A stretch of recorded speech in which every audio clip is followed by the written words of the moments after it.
Вітаю, мене звати Любомир Ференц, і я вітаю усіх телеглядачів каналу АТР, які продовжують нас дивитися, а також ті, які щойно до нас приєдналися. І сьогодні ми будемо говорити із, в лапках, непростою людиною, з головою однієї із партій, які претендують на місця у парламенті, і номер 2 списку партії «Голос». Давайте подивимося, з ким ми сьогодні будемо розмовляти. Юлія Клименко, 42 роки, народилася у Києві. 1997 року закінчила Києво-Могилянську академію за спеціальністю економічна теорія. Має ступінь магістра з бізнес-адміністрування Міжнародного інституту менеджменту. З 2015 по 2016 роки заступниця міністра економічного розвитку Айвараса Абромавичуса. Нині очолює партію «Голос», номер 2 у списку. Юлія Клименко, очільниця партії «Голос». Добрий вечір, пане Юлію. Добрий вечір. Дякую, що до нас завітали. Давайте нашу розмову почнемо із заяви лідера партії «Голос» Святослава Вакарчука, яке він зробив в інтерв'ю телевізійній службі новин каналу 1+1 19 травня. Зокрема, він заявив, що у партії не буде чинних народних депутатів. І давайте нагадаємо дослівно, що тоді сказав Святослав Вакарчук. Якщо буде стара система виборів, то ми не очікуємо від цієї системи справжніх змін. І ми будемо робити їх самі, тому що наш список, і я буду це пропонувати, партія має повністю складатися з людей, серед яких немає чинних народних депутатів. Це дуже важливо, щоб люди розуміли, що ми пропонуємо нові кардинальні рішення, які інші ще ніколи не пропонували. Отже, народних депутатів у списках нема, але по мажоритарних округах ви їх виставили. Так, думка Святослава Вакарчука, вона зрозуміла. Нехай люди йдуть на мажоритарний округ і пробують свої сили. У мене питання полягає в іншому. Так, в Україні є виконавча гілка влади і є законодавча гілка влади. Від законодавчої гілки влади колишніх народних депутатів у списках Святослав Вакарчук відмовився. Так? Однак є представники виконавчої гілки влади, зокрема ви. Так, колишня заступниця міністра економічного розвитку та торгівлі, Айвараса Абромавичуса. Також у вас у списку є радники, зокрема Павло Кухта, він також був радником. Далі є пані Ольга Стефанишина, колишня заступниця міністра охорони здоров'я, В чому різниця? Ви ж також колишні, просто з іншої гілки влади. От народних депутатів не можна брати, а ви можете входити. Ну, я думаю, що задумка була така, щоб в законодавчу владу попали нові люди, які спробують саме себе в законодавчій владі. Зрозуміло, що такі, як я, мають деякий досвід, але я вам хочу сказати, що в виконавчій владі я була аж 1,5 року. Тобто я прийшла на хвилі після Революції Гідності для того, щоб допомогти в той час, як пам'ятаєте, уряд був практично він був новий, і нам необхідно було робити швидкі зміни. І я на цій хвилі ідеологічної, патріотичній фактично прийшла тоді працювати в Міністерство економіки і отримала певний досвід. Але до цього часу такі, як я, і такі, як більшість моїх колег, вони фактично ніколи не були ні в виконавчій, ні в законодавчій, ні в судовій. Тобто ми працювали в приватному секторі, хто в бізнесі, хто в університетах, але ми не мали справу з владою. Тому, власне кажучи, це була основна така ідея, яку Святослав Вакарчук вклав в... Ви мали справу з владою, ви були заступницею міністра, ви владу представляли і ще кілька людей представляли. Виконавчий, так, але точно не в законодавчій. В законодавчій ми інколи стикалися з депутатами і фактично як представник, як ви правильно сказали, виконавчої влади. Тому насправді є велика різниця між тим, щоб робити закони, робити політики, і впроваджувати. Виконавча влада – це впровадження ініціатив, які є в парламенті. Це, достатньо різні роботи, я би так сказала. І з точки зору навіть впровадження певних змін. Тому що ви знаєте, що Кабінет міністрів все рівно обмежений в тому, що він може робити, тільки на основі тих законів, які приймає парламент. На даний момент ми бачимо, що парламент – це такий можливість для змін. Кабінет міністрів може впроваджувати положення певні і так далі на базі законодавства. На базі законодавства, Але я вам тут хочу на я б своєму... не сказав, що це обмежена достатньо гілка. Я з вами згодна з одної сторони, з іншої сторони, я вам хочу сказати, на моєму досвіді, от навіть коли ми хотіли зменшити кількість адміністративних послуг, які надаються громадянам для того, щоб перестали тероризувати фактично громадян і бізнес різними довідками, отримають цю довідку для того, щоб отримати ту довідку, нам практично нічого не вдавалося, тому що на момент, коли ми хотіли це скасувати, ми казали, дивіться, це є в законі, йдіть в Верховну Раду. На цьому все закінчилось. Тобто, я вам хочу з свого досвіду сказати, що це було десь 70-80% моїх зусиль були фактично викинуті в смітник. Ну, тобто, достатньо обмежені можливості для того, щоб щось впроваджувати. Саме такі радикальні зміни. Безумовно, можна щось впроваджувати всередині міністерства, можна робити якісь зміни в виконавчій владі, але воно все, якщо є радикальні зміни, воно впирається в прийняття законодавства. Прийняття законодавства, щоб прийняти законодавство, потрібно мати депутатів. Погоджуєтеся, так? Звичайно, Щоб так. провести зміни. Ви в одному з інтерв'ю сказали, що ви людина цифр, Так. фактів і аргументів. Так. Це дуже добре, що ми говоримо через 2 місяці, відколи запустилася кампанія, тому що вже можна про щось говорити. Коли на початках з представниками вашої партії, ну, просто можна було обговорити, чого хочете, чому йдете і так далі, то зараз наша розмова буде більш предметною. Я би хотів поговорити про рейтинги і про зміни. Так, один з рейтингів Київського міжнародного інституту соціології не, принаймні, це опитування, яке було проведене, не пропускає вас до парламенту, 4,4% вам дає. Тобто ви не долаєте 5% бар'єр. Також вийшло опитування групи «Рейтинг» з 6 по 10 липня, і воно дає партії «Голос» 6,6%. Так, до виборів залишається тиждень. Так, на початку липня ви говорили в одному з інтерв'ю, одному з засобів масової інформації, що ви розраховуєте від 10% до 24%. Ще один представник вашої партії говорив, це Ярослав Юрчишин, в інтерв'ю Радіо Майдан, що розраховують на 15%, перепрошую.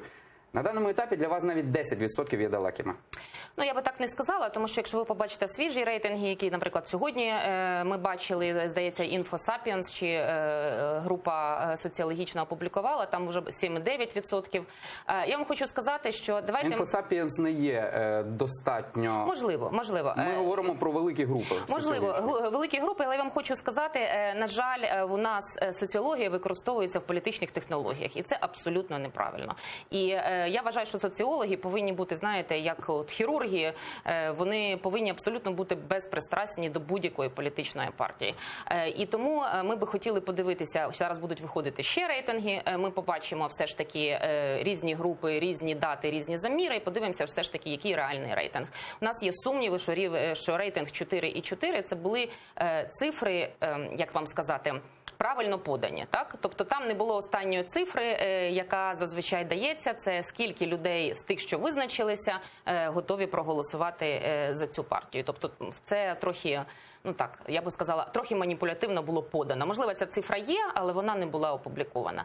Тому я думаю, що свої 10% ми абсолютно наберемо, і ми цим активно займаємося для того, щоб донести наші ідеї і наші позиції до наших громадян. Але, в принципі, ми йдемо в парламент не за рейтингами, і так само, навіть якщо ми не пройдемо, ми нікуди не дінемося і будемо займатися місцевими виборами, розвитком партії. Це я можу гарантувати. Мені трохи дивно від вас чути цю тезу, що ми не йдемо в парламент за рейтингами. Все-таки рейтинги визначають місця. Для чого ви тоді йдете в парламент, якщо ви не хочете брати більше місць? Що ви там тоді робити будете? Ми хочемо брати більше місць, але я вам хочу сказати, що це не самоціль. Безумовно, чим більше місць, тим більше ви можете впливати на політику. Так. Безумовно, ви можете провадити більше законопроєктів. Безумовно, краще мати там 50 плюс 1% для того, щоб контролювати абсолютно всі процеси в парламенті. Але знову-таки це не самоціль, тому що нам всього-навсього, якщо ви знаєте, там менше 2 місяців. Ми партію представили 16 травня 2019 року, і ми прекрасно розуміємо, що за такий маленький період часу дойти до виборця дуже важко. Чому так пізно ви почали? Чому так пізно почали? Ну, ми, в принципі, якби думали йти але ми хотіли подивитися в тому числі, як закінчиться президентська гонка. Насправді, ми не пізно почали, ми почали абсолютно нормально. Питання в тому, що ви пам'ятаєте, що вибори були перенесені з жовтня, 27 жовтня, на 21 липня. Тобто ми... Чи не все? розраховували на те, що вибори будуть дочасними, як вони на даний момент. Якщо б вибори були 27 жовтня, я впевнена, що наш результат був набагато більший.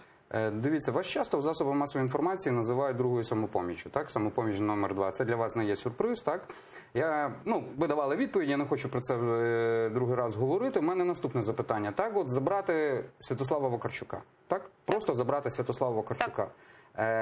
Який відсоток от вся ця група людей, в тому числі з вами, мала б зараз? Чи не був би це той самий Демальянс, там з яким з 0,9%? От просто забрати Святослава Вакарчука. Мені важко прогнозувати, я не соціолог, тому давайте, це таке питання, знаєте, можна гадати все, що завгодно, ми могли набрати, може, 20%, може, 10%, може, 5%, але давайте побачимо, як буде працювати партія. Тобто ми хочемо не тільки, розумієте, зайти в парламент, ми хочемо показати людям, як ми вміємо працювати. І наступні вибори місцеві, які будуть більш кристалізованими, і люди побачать більше, як працюють партії, хто знаходиться всередині, хто зрадив своїм інтересам, хто виконує свою програму, хто не виконує. Це все буде дуже гарно видно в листопаді 2020 року на місцевих виборах. Добре, я по-іншому поставлю своє запитання. Так, для нікого не є секретом, що успіх «Слуги народу» – це успіх Володимира Зеленського, так? І ці відсотки, які зараз має голос, це успіх Святослава Вакарчука, одноосібний. Ви погоджуєтеся з цим? Ні, я не погоджуюсь з цим, тому що ми всі, як команда, у нас є більше, як ви знаєте, в списку 170 людей і 70 мажоритарних кандидатів, ми всі працюємо кожен день на це. Я не думаю, що будь-яка людина, чи то Зеленський, чи то Вакарчук, будучи навіть лідером, в стані зробити ту роботу по розвитку і по донесення своїх ідей до виборця, не маючи команди. І це абсолютно відрізняє нас від лідерських партій, які в Україні, в принципі, 28 років існували. Тобто у нас 50 перших і далі 170 кандидатів, всі достойні люди, які в стані донести свою позицію і бути самостійними гравцями. Я не кажу, що ви не самостійні люди. Ні, я просто кажу, що ми ми спартанці. Можливо, так. Якщо говорити про депутатство, то Володимир Зеленський, він сказав, що йде на один термін, так, депутатства. Святослав Вакарчук, здається, і сьогодні я бачив у Фейсбуці, була заява, що максимум йдеться на 2 терміни. Правильно? На 2 терміни, і ми хочемо внести ці пропозиції про те, щоб депутати йшли максимум на 2 терміни, тому що ви знаєте, що у нас є ряд депутатів, такі от наші старі політики, в повному сенсі цього слова, які вже сидять від 6 до 8 скликань. Каденцій, скликань. Тобто це вже більше 20 років люди знаходяться в парламенті. І я думаю, що це більш ніж достатньо, щоб впроваджувати якісь зміни. І в різних варіантах, і з різними партіями. Тому ми обмежили свої, пропонуємо долучитися інші політичні сили, максимум це буде менше, ніж 10 років, 2 каденції максимум. Більш того, ми пропонуємо достатньо жорсткі ввести правила, 25% прогулів депутатів – це позбавлення заробітної платні, 50% прогулів депутатів – це забрати мандат. Таким чином можна дисциплінувати депутатів, щоб вони ходили на роботу, і нові політики, мені здається, повинні долучатися до такої парламентської культури. Тому що не можна взяти депутатський мандат, отримати імунітет і сидіти і займатися бізнесом. Це неправильно. Люди вам довірили голоси, ви повинні працювати в парламенті. Якщо говорити про каденції, так, то, наприклад, у вас є депутати, яких ви виставили по мажоритарці, здається, Леонід Ємець, якщо мені не зраджує пам'ять, це для нього, якщо його виберуть, буде 3-я каденція. Так. І ви говорите про 2 каденції, посилаєте людей вже на 3-ю каденцію, їх підтримуєте. Ми їх зараз посилаємо, безумовно, тому що цього зміни в закон немає. Якщо будуть такі зміни в закони прийняті, ми будемо, безумовно, притримуватися їх також. У нас є депутат, такий як Різаненко, який теж мав, здається, 1 чи 2 2 терміни, також на 3-й, так, він йде. На 3-й. Ну, по-перше, не факт, що вони пройдуть. Давайте подивимося, які будуть результати, але ми це, як тільки закон буде прийнятий, ми готові це в тому числі імплементувати на себе, те, що називається. Там, здається, щодо Різаненка журналісти мали деякі претензії. Ми абсолютно всі претензії, які у нас дійсно були декілька депутатів. Щодо Різаненка були претензії? До нас не було претензій, у нас було дійсно претензії до 2 депутатів в списку і до кількох мажоритарників. Це були доведені факти, і ми, як ви знаєте, зменшили, ми фактично виключили їх з наших списків. До Різаненка це, розумієте, можна завжди казати щось, але ні фактів, ні доведених аргументів, на жаль, ми не отримали. Там, здається, йшла мова, що він володіє 25% компанії в Криму, так? Ні. Там він написав великі, я пам'ятаю, пояснення. Це я було говорю в про Фейсбуці. претензії журналістів. Була така. Я розумію. Це щодо нього, так? Це була претензія, потім він пояснив, яким чином що його внесли? Абсолютно, в реєстр без його дозволу. Тому що у нього була компанія в Криму, але коли відбулася анексія, ця компанія залишилася там, він переїхав в Україну, але його чомусь внесли в реєстр, чи то російський, чи то кримський, я вже не знаю там точно, але такий факт був, і він пояснив, і це ми перевірили юридичну частину, це дійсно так. А як це можна було перевірити юридично? Перевірити юридично... Так, чи як його внесли самовільно в це? Ні, ми не можемо перевести самовільно. Ви самі говорите про ви перевірили юридично. Ні. 25% журналісти представили документи, було, так? Там абсолютно, якщо ми будемо вдаватися в юридичні, то ми можемо надати юридичне пояснення. Я не юрист, я просто цим не займалася. Але ми факти перевірили, і наші юристи сказали, що там немає підстави вважати. Якщо журналісти свободи слова вважають, що в них є підстави і факти, ми готові сідати і розмовляти. Так, а юристи, які навели аргументи? Що Різаненко це пояснював напряму журналістам.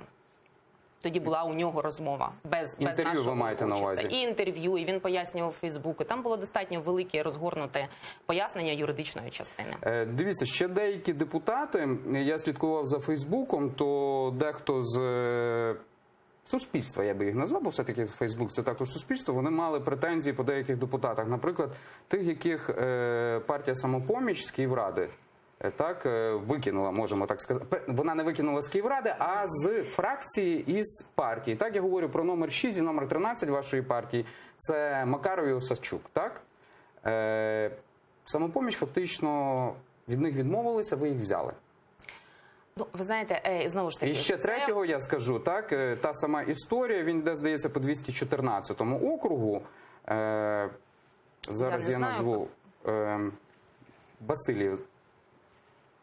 Васильчук Вадим Васильович.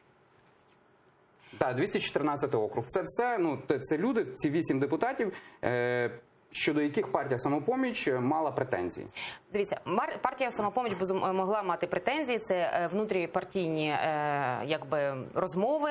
Ми вважаємо, що це люди, ми оцінили професійні якості цих людей і вважаємо, що ці люди можуть дати додану вартість в парламенті, тому що вони, ви знаєте, юристи, вони якісні юристи, і вони можуть робити ту роботу, яка необхідна саме в парламенті. Тому ми підійшли з цієї точки зору з такою. Безумовно, ви ж розумієте, що на будь-яку людину можна знайти і в Фейсбуці, і в Гуглі, і всюди. Це не треба шукати. Це була привселюдна заява партії «Самопоміч». Тобто вони проголосували про виділення земельної ділянки своєму однопартійцю. Це називається корупція. Ви знаєте, вона доведена, скажіть, будь ласка. Розумієте, що таке корупція в Україні? Є антикорупційні органи, є слідчі дії, є судове рішення. Щось з цього відбулося? Добре, я вам дам зустрічне питання. Пан Розенблат – корупціонер? Пан Розенблат, якщо ви пам'ятаєте, пройшов, здається, слідство НАБУ було, він дійшов до суда, і суд прийняв рішення, спочатку одне, потім друге, там було ціла... Пан Розенблат, корупціонер. Дивіться, пане Юлія, в мене чітке запитання. Ви говорите про суди і так далі. Так. Ви говорите, що слідчі дії і так далі.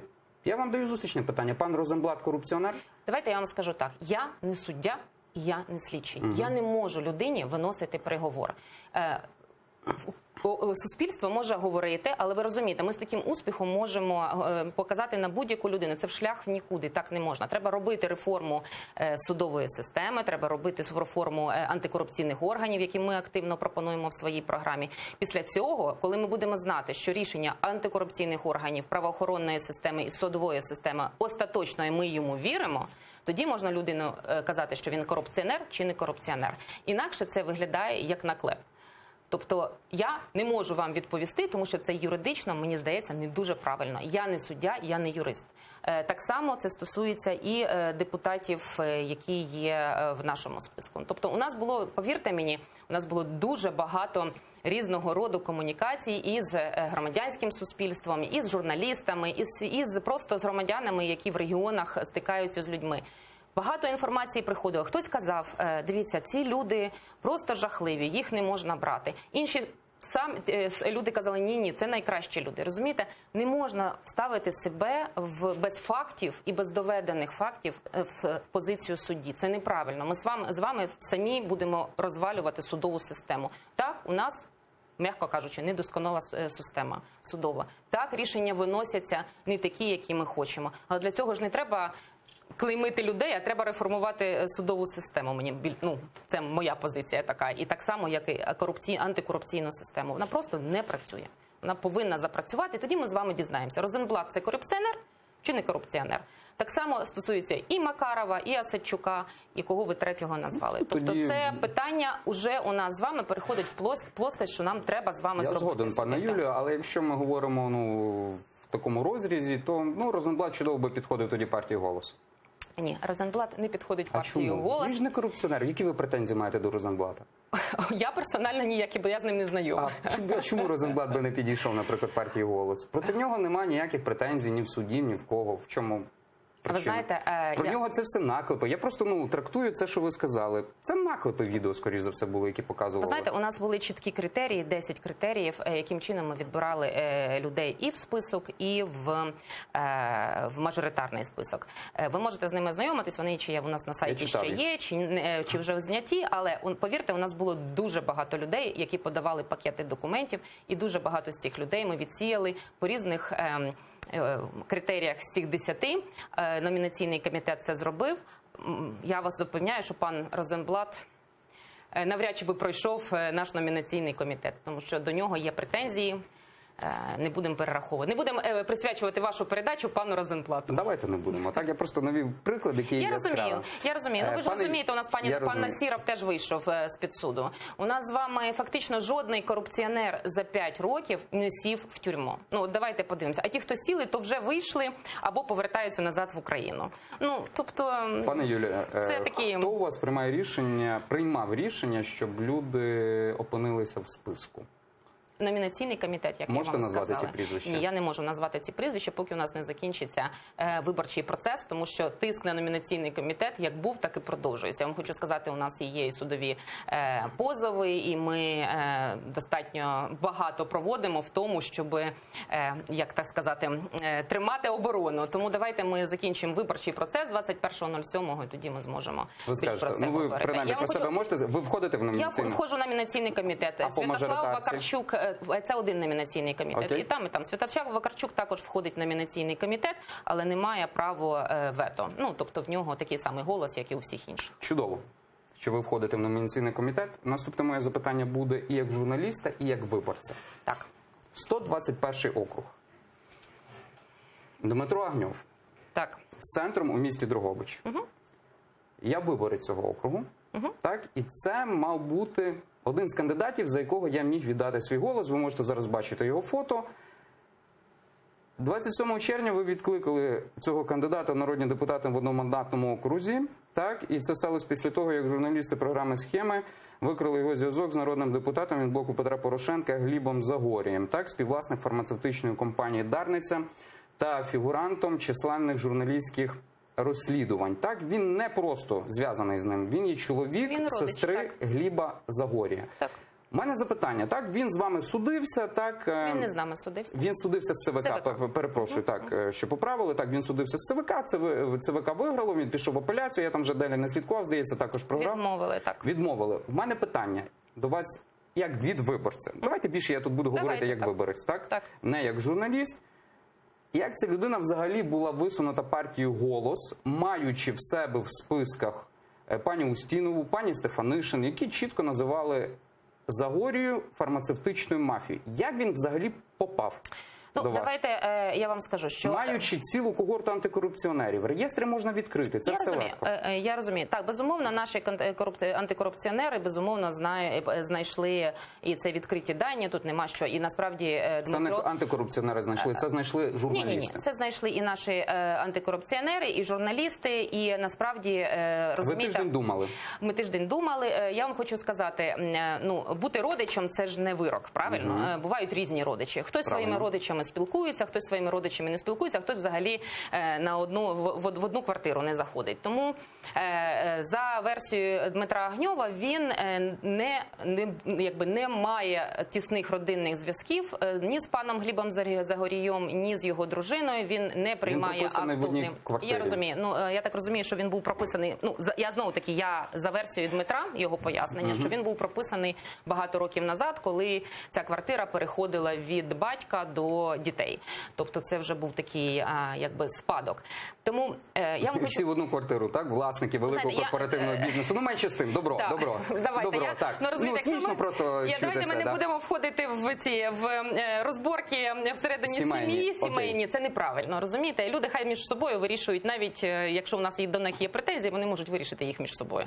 Давайте точно ми... Тобто ви знали, що він родич Загорія, Ми правильно? знали, ми розуміли, що він не спілкується, у них складні відносини з паном Глібом Загорієм по версії пана Агньова. Але я вам хочу сказати, питання і претензії у нас були не до того, що він родич. Так? Ви бачите, що в нього абсолютно інший бізнес. Якщо ви з Дрогобича, то ви знаєте, чим він займається. Наскільки я розумію, що це достатньо велика, я там ніколи не була, але я думаю, що це достатньо велика ферма і сільськогосподарське підприємство. Я ставив йому питання, звідки ферма з уставним капіталом 8 мільйонів гривень. Він відмовився мені відповідати.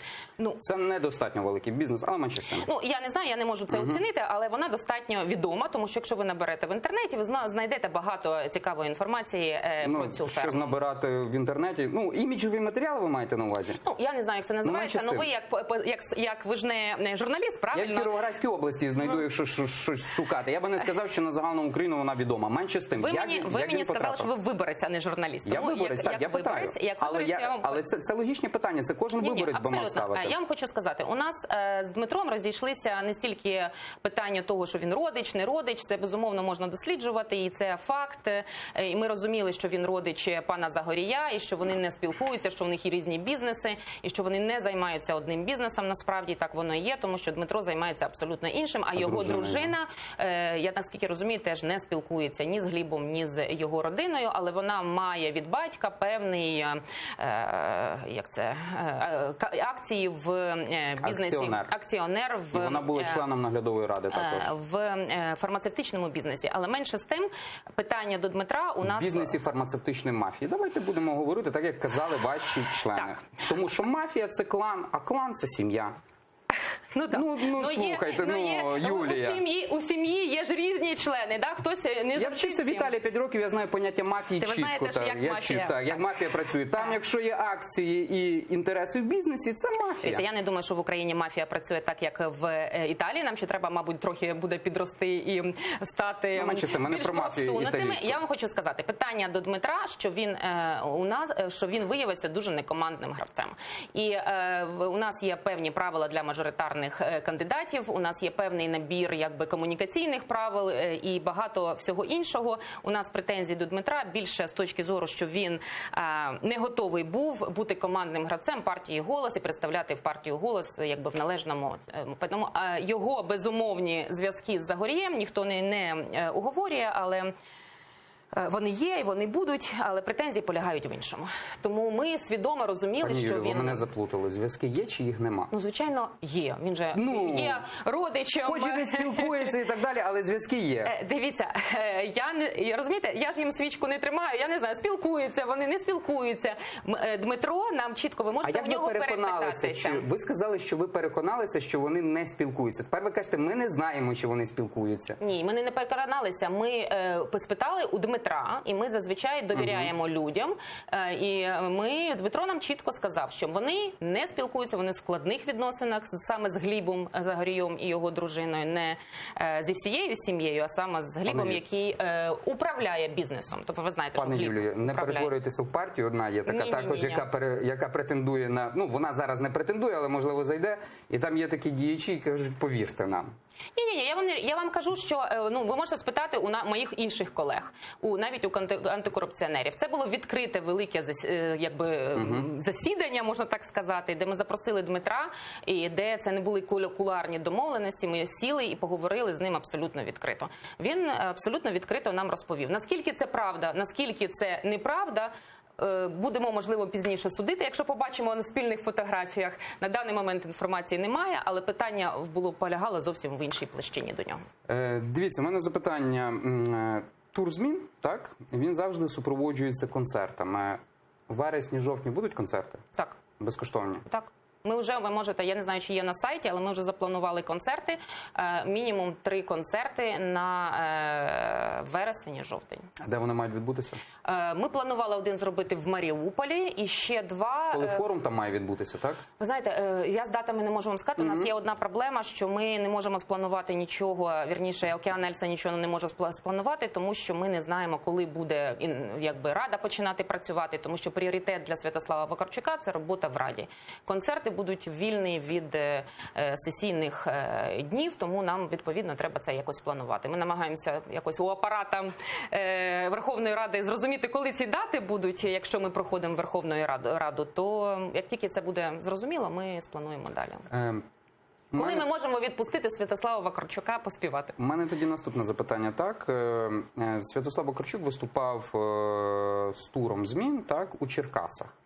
І я слідкував тоді, просто так випало, що я слідкував за Святославом Вакарчуком і кількома людьми з партії «Голос», які приїхали до Черкас. І от справді дуже багато людей прийшло на, я прямо скажу, на Океан Ельзи, не на Святослава Вакарчука, дуже багато, їх там тисячі були в Черкасах. І коли Святослав Вакарчук представляв партію «Голос змін», там було кілька людей. Перепрошую, так, тур змін, так, партію «Голос». Прийшло кілька людей, і там, чесно кажучи, там більше було представників партії Шарія з кульками. І в мене тоді постає питання, концерти – це нова гречка Святослава Вакарчука, на яку люди просто приходять, і Святослав Вакарчук юзає свою групу «Океан Ельзи» для того, щоб донести політичну позицію. Я вам хочу сказати, ви ж прекрасно розумієте, що люди, які слухають концерт, це не факт, що ті люди, які голосують за політичну партію. Повірте мені, у мене є дуже багато знайомих, які слухають, йдуть на концерт, і лише через те, що Святослав Вакарчук є фронтменом «Океану Ельзи», будуть голосувати за «Голос». Це я вам говорю по своїх друзях. Знаєте чому? Тому що, якщо б так було, ви б не питали мене перше питання про рейтинги. Тому що насправді, тур змін уже закінчується на наступному тижні. І якби це був такий прямолінейний ефект, то у нас би був вже рейтинг 50. Ви вважаєте, що 50% це рейтинг групи «Океан Ельзи», так? Можливо, раз ви так кажете. Я вам хочу сказати, що у нас основний, насправді, ідея тура змін, тому що ви розумієте, що виборців багато, вони живуть не всі в великих обласних містах, м'яко так кажучи, а живуть в районних центрах, в ОТГ, в маленьких містечках. Тому наш тур змін був, спочатку ідея була, це проїхатися по мінімум 300-400 містечкам українським, заїжджати в районні центри, в села і там агітувати людей. Тому що, розумієте, концерт люди прийшли, послухали, розійшлися і на цьому все закінчилося. Тобто я не вірю в конвертацію концертів «Океана Ельзи» і голосів тих, хто приходить на концерти, в прямий політичний рейтинг. Це моя абсолютна впевненість, і я цього навіть не бачу статистично і математично. Вам ці питання часто ставлять, так, що в партії «Голос» є різні люди, так? Я би хотів запитатися про людину, яку в минулому ви представляли, так? Чи принаймні ви працювали на його компанію? Я не чув цього запитання ні в кого, але воно само собою якось в мене народилося. Ви були комерційним директором компанії Dragon Capital, так? Так. Це компанія пана Томаша Фіали. Так. Ще кілька людей з Dragon Capital, вони також є в списках, правильно? Давайте я подумаю. Ну, здається, ні. А хто ще у нас з Dragon Capital? Ні, у нас немає людей з Dragon Capital. Більш того, я вам хочу сказати, я в Dragon Capital працювала в 2002 чи 2003 році. Це було аж, ви розумієте, 15 років назад. Ви ведете до того, що на кожного можна щось накопати. Ні, не те, що на кожного можна накопати. Таким успіхом можна сказати, що я працювала 5 років на Європейський банк реконструкції і розвитку. Ну, то, можливо, я представник Європейського банку реконструкції і розвитку. Розумієте, це неправильно людей, якби, ну, ми ж фізичні особи, ми ж не власники. Якби я була власником компанії Dragon Capital, то я ще кілька назву. Так, от видання «Правда», воно відносить до групи Томаша Фіали, Юлію Клименко, Володимира Цабаля, Андрія Осадчука. Цабаля і Осадчука? Цабаль прийшов з Маккінзі. Він працював Ну, принаймні, вони про це говорять, так? Вони в червні про це говорять. Знаєте, що там, до речі, з Курдидиком? Він йде чи ні? Ні, він не йде. Він йде, написав заяву, він зняв свою кандидатуру, тому що він захворів і він фактично не може приймати участь ні в передвиборчій кампанії, ні в найближчі 6 місяців в роботі парламенту. Ну, от, наприклад, відносять, що є певна група Томаша Фіали, так? Знаєте, ну я не можу коментувати все, що відносять, але я вам хочу сказати. Пан Осадчук, вірніше, кого ви назвали Макаров, пан Макаров є успішним партнером великої компанії. Пан Цабаль є партнером Маккінзі, іншої компанії. Як ви думаєте, чи може Томаш Фіала контролювати Маккінзі і велику юридичну компанію? Я думаю, що ні. Це інші бізнеси, Я не говорю різні. про компанію, я говорю просто про людей. Ну, як і можна... тому це ж логічно, що я ставлю до вас це Ні, запитання. чесно кажучи, не дуже. Тому що я вам кажу, що от я працювала 15 років назад з Томашем Фіалою.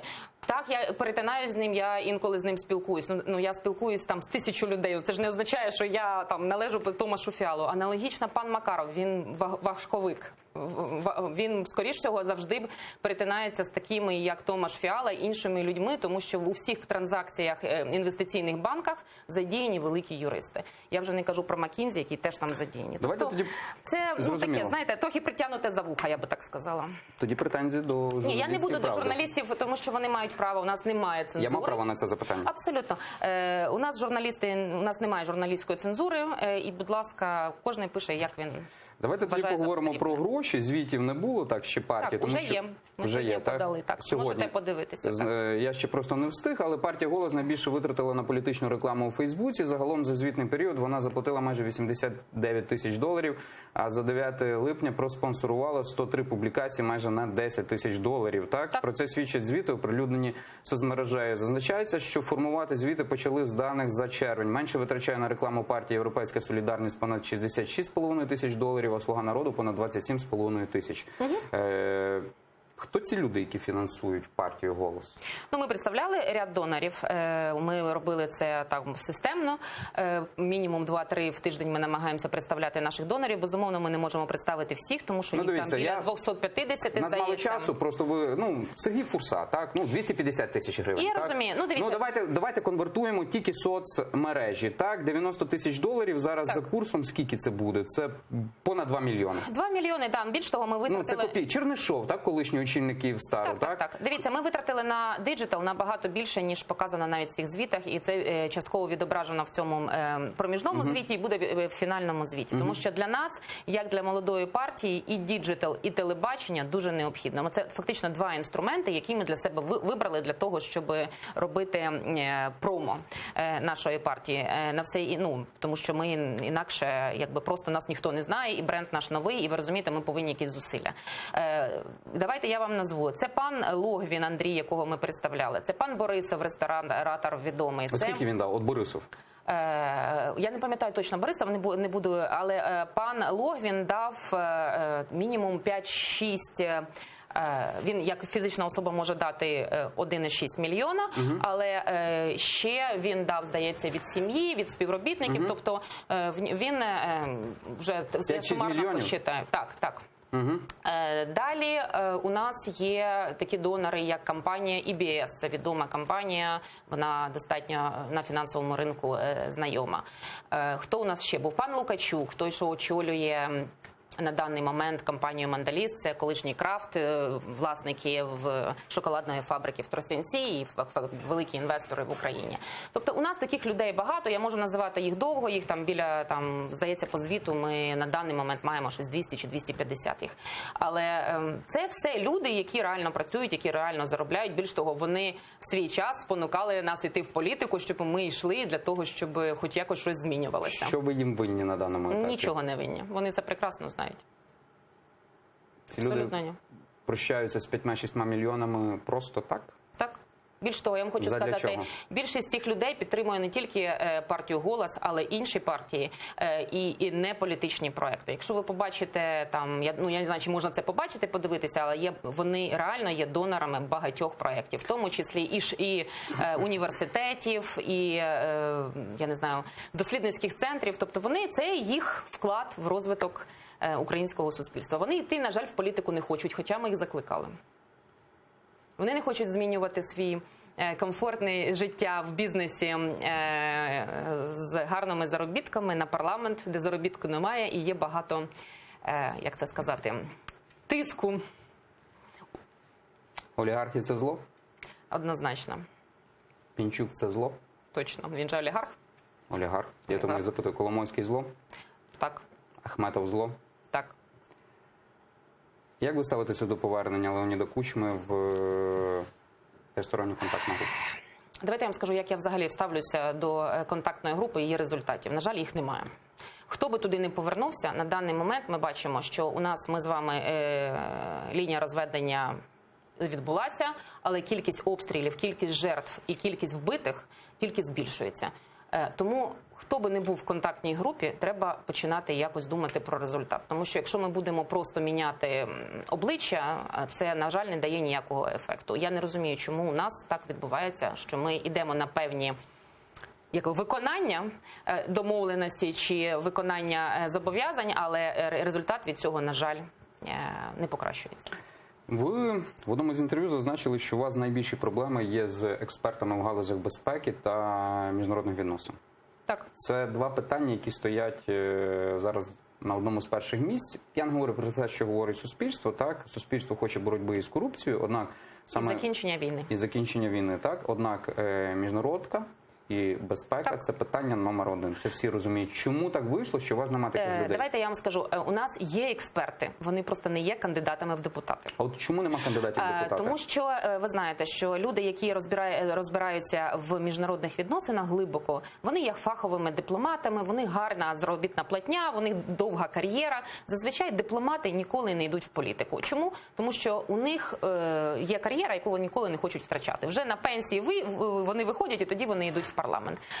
Аналогічна, не аналогічна, але інша ситуація у нас з безпекою і обороною, але у нас є люди з безпеки і оборони, це пан Роман Костенко, це пан Андрій Шараскін, які не були фаховими, умовно кажучи, експертами в цьому, але вони на своїй, те, що називається, шкурі, відчули, що таке війна, тому що обидва вони були в Донецькому аеропорту, обидва вони приймали участь в війні, і вони дуже гарно розуміють, як працюють фактично наш оборонний сектор.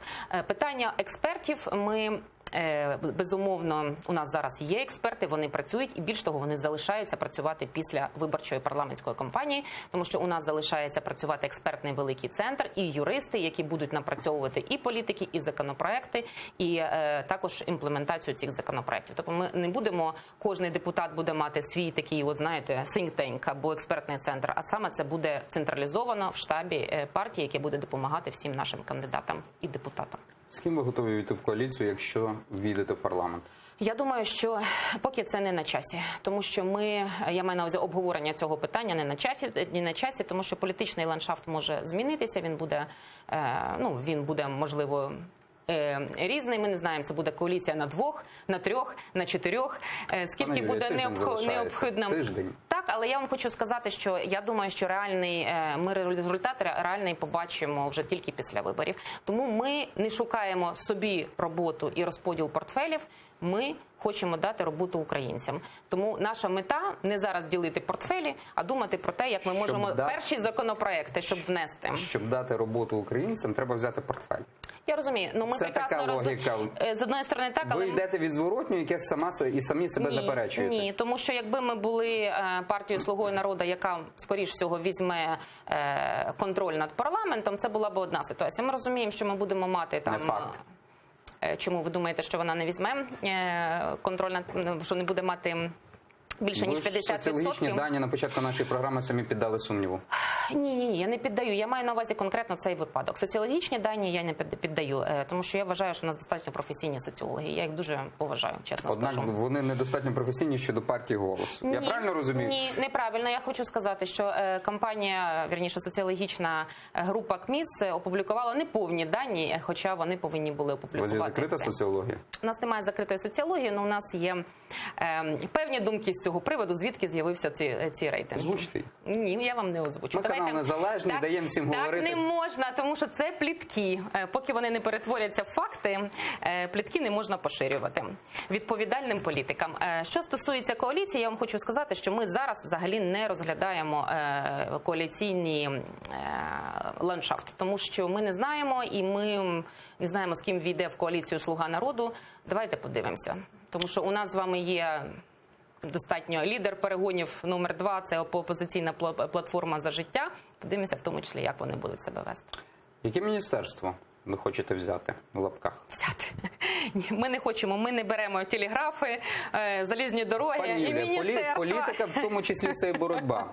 Чим більше абсолютна взяти боротьба. місць в парламенті, тим більше міністерств і представників виконавчої влади. Це нормально. Я позитивно Ні, я з вами не згодна. Я з вами не згодна. Я думаю, що міністерства повинні ділитися по професійному і фаховому рівню. Тобто, якщо у когось в партії є фаховий міністр освіти, то це краще, ніж в іншій партії не фаховий міністр освіти. Тому наша... Добре, яке міністерство ви б представників вашої партії очолили, маючи фахівця?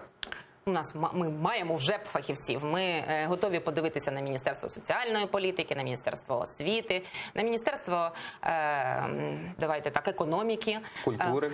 Культури, не знаю, треба подумати. Культури безумовно, але хочу сказати, тут Святослав Вакарчук більше тяжіє до Міністерства зовнішньої політики, ніж до Міністерства культури, тому що я вам хочу сказати... А вибачте, він маючи диплом фізика, так, PhD він має, так, і будучи співаком, тяжіє до Міністерства закордонних справ. Але це ви як? знаєте, що він має ще 2 освіти закордонні, в яких це саме була його і зовнішня політика, і взагалі політичні системи. Ви про Стенфорд? Я і про Стенфорд, і про Річний Єль. курс. Про І Єль. про Єль. Тобто це вже 2 роки. Чи скільки там їх там було років, не знаю точно, але питання в тому, що він достатньо кваліфікований для того, щоб подивитися на політичні системи і зовнішню політику з висоти, як це, професіонала. Пане Юлію, я отак також слідкую, що люди пишуть в соціальних мережах, ефіри і так далі. Ми не будемо тут показувати цей ефір, який вже став мемом про газ з Юлією Тимошенко. Так? Всі, скоріш за все, його бачили. У мене справді щире питання. Так, от Володимира Зеленського його тримали в вакуумі, так, не давали йому говорити. І за рахунок того, скоріш за все, були такі рейтинги. І вчора я бачив «Право на владу» і коментарі деяких журналістів, і сказали, «Голосу» би краще було випускати Сергія Притула, а не Святослава Вакарчука говорити на ефіри. І, можливо, би рейтинг був більший. Знаєте, Розумієте, в чому полягає моє питання? Ні, я розумію, в чому полягає ваше питання, але ви повинні розуміти, що, можливо, Сергій Притула просто вміє триматися на камери, та це теж певний, треба пройти тренінг і досвід мати, як триматися на камери. Тобто це не проста справа.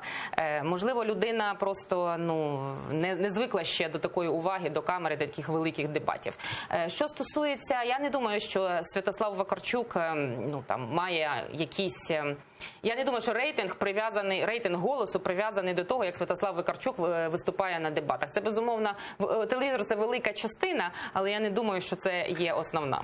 Дивіться, якщо брати... І тому ми його не тримаємо в вакуумі. І не ховаєте. І не ховаємо, тому що я вважаю, і ми вважаємо всі, що Святославу Вакарчуку є що сказати. Він достатньо розумна, інтелектуальна людина, яка в стані довести це аргументами. Дивіться, пане Юлію, коли говорити про географію туру змін, так, концертів з океаном Ельзи, то він більше покриває центр України і захід України, менше покриває схід України. Чому? Уже Харків, Дніпропетровськ, Одеса, Херсон. До речі, ми запрошуємо на концерт в Херсоні в південь. І ми також запрошуємо, оскільки у вас канал UA Крим, ми запрошуємо кримчан. Ні, у нас UA Крим це інший, це кримсько-татарський канал, АТР. Так, АТР. Тому ми запрошуємо всіх, хто знаходиться в Криму, приїхати в Херсон на концерт, тому що, на жаль, ми не зможемо поїхати в Крим і дати там концерт. Тому всі, хто хочуть приїхати, можуть приїхати. Дивіться, Святослав Вакарчук чується очолити Міністерство закордонних справ, значить, в нього має бути найкраща стратегія щодо повернення Криму і також Ні, я Донбасу. не думаю, що він буде очолювати МЗС. Ну, але принаймні він має скілз в англійській мові, це говорять. Так. Що з Кримом робити? Так, от нас зараз дивляться, скоріш за все, дуже багато кримських татар там. Так? І я завжди, я даю трохи це емоційне запитання, так? Ви політик. Так. Ці люди мають великі проблеми за свою проукраїнську позицію. Їх 50 просто взяли в Москві за те, що вони вийшли. Так. Сім'ї втрачають батьків, так? Багато з них засуджені. Так. Дуже багато політиків почало говорити, Крим є проблемою, ми нічого не можемо зробити. Дивіться, Ви маєте, фактично зараз залишається останні 5 чи 6 хвилин. Скажіть щось тим людям. Що ви плануєте зробити? Як повернути Ми Крим? хочемо цим сказати всім людям, хто нас дивиться, незалежно від того, де вони знаходяться, що для нас всі українці, які знаходяться на окупованих територіях, є українцями. І ми будемо боротися за них до кінця. Ми не будемо здавати українські позиції тільки тому, щоб швидше вирішити якісь політичні проблеми. Ми своїх політичних рішень не будемо продавати і будемо до кінця боротися за те, щоб у нас і Крим, і окуповані території, інші окуповані території повернулися в Україну. Ми розуміємо, що це дуже важко зробити, тому що ми не можемо собі дозволити військового конфлікту, але ми будемо робити все для того, щоб ці люди отримували повну інформацію і для того, щоб розвивати країну, робити її економічно сильною, щоб ми могли собі дозволити рано чи пізно забрати ці території назад. А чим ви відрізняєтесь тоді від інших політичних партій? Інші політичні партії говорять те саме. Мовляв, треба підняти інші політичні партії говорять, що ми поїдемо в Москву і домовимося, і нам повернуться. Ми не беремо до уваги опозиційну платформу за життя. Але, наприклад, більшість говорить, коли Україна економічно виросте, мовляв, ми повернемо ці території. А ви бачите якийсь інший шлях повернення цих територій, крім дипломатичних, економічних і зовнішньополітичних? Я не політик, пане Юлію. Я не політик. Моя справа ставити запитання. Так, я вам хочу сказати, що ми не бачимо можливості військового вирішення цього конфлікту. Тобто, безумовно, і дипломатичний, і зовнішньополітичний, і економічний – і це три фактори, які можуть допомогти нам повернути ці території. Шляхом прямого військового конфлікту це значить, що ми всю країну фактично, і ви розумієте, що ми будемо воювати проти одної з найсильніших армій в світі. Тому треба все зважити до того, як розпоряджатися чужими життями. Кримсько-татарська національна автономія, так? Досі не прийнятий закон. Партія має позицію щодо цього питання чи ні? Ми ще не обговорювали цю позицію. Ми подивимося цей закон, і ми би хотіли більш з нашими. Ви знаєте, що у нас в списку є колеги з кримсько-татарської спільноти. І ми, безумовно, напрацьовуємо позицію в тому числі. Ми дуже прислуховуємося до них в всіх питаннях, тому що вони знають, вони їздять постійно, вони бачать цю ситуацію зсередини. Не так, як бачать собі політики, знаєте, давай приймемо закон, а там якось воно розсмокчиться. Ми хочемо все-таки отримати глибоку позицію від них, і ми вже почали над цим працювати. Я думаю, що до вересня місяця, коли почне працювати парламент, ми будемо мати вже чітке і ясне бачення і механізми імплементації. Тому що ви знаєте, що за 5 років всі багато говорили, але навіть концепції деокупації, інтеграції територій, приведення їх до якогось Божого ладу, щоб люди могли перетинати КПВВ, щоб люди мали якісь готелі, хостели і все інше. Цього не було зроблено. У нас є одне КПВВ, яке більш-менш гарно виглядає, а далі це жах. Ми самі поїздили по східній Україні, подивилися на це все. Це реально не людські умови. Тому це наші громадяни, ми повинні їм зробити людські умови, де б вони не знаходилися. Ваше особисте ставлення? Чи ви також не можете його висловлювати, чи не маєте кримсько-татарської національної автономії? Ні, ну якби ви ж мене запросили як політичну партію. По-різному Ні, я буває. Не знаю. насправді- Знаєте, як було в партії Блок Петра Порошенко? Там були депутати, які були не згідні з деякими позиціями, критикували, але перебували до останнього. По-різному може бути. По-перше, я вважаю, що це питання достатньо серйозне, глибоке національної безпеки. У нас в партії є певний перелік питань, по позицію яких ми будемо доносити те, що називається англійською мовою one voice policy. Тобто у нас буде один голос, і ми будемо цей голос максимально імплементувати в парламенті. В нас залишається буквально хвилина. Так, я ще хочу уточнити ріст економічний. За рахунок чого ви хочете зробити? Ви маєте на увазі в майбутньому, тобто в 2020 році, да? Економічний ріст в Україні можливий дуже, я вам хочу сказати, якщо б в Україні перестали красти, не було корупції, закрити митниці і реформувати в ДФС, я впевнена, що економічний ріст міг би відбутися навіть без того, щоб докладати зусилля в будь-яку іншій галузі. Але це такий ріст само по собі, тому що, в принципі, політики і службовці, і державні службовці не повинні красти по визначенню. Тому, перше, привести... За дефолтом, так За дефолтом, да? Не будемо це слово казати, бо воно викликає цей страх у деяких інвесторів. Але Україна повинна перш за все почати розвивати і інноваційний сектор. І у нас з вами величезний сектор ОПК, який залишився фактично в радянському, знаєте, такому стані. Якщо Укроборонпром, це не тільки Укроборонпром. До Укроборонпрому дотичні дуже багато підприємств, які є суміжними, які повинні розвиватися. Я вам хочу сказати, якби ми з вами, наприклад, такий сектор, як ОПК, частину віддали в приватний сектор, ми б вже мали ріст. Якби ми з вами робили переробку тут, в тому числі, а не продавали просто зернові, ми б вже мали ріст. Якби ми навели порядок на ринку землі, а не 2 мільйони гектарів засівалися незрозуміло ким, це привело би нашу економіку як мінімум до 5%. Я дякую Юлії Клименко, очільниці партії «Голос» номер 2. Так, партії «Голос». Мене звати Любомир Ференц. Я дякую усім телеглядачам каналу АТР, які слідкували за нами і дивилися. І всім бажаю гарних та спокійних вихідних.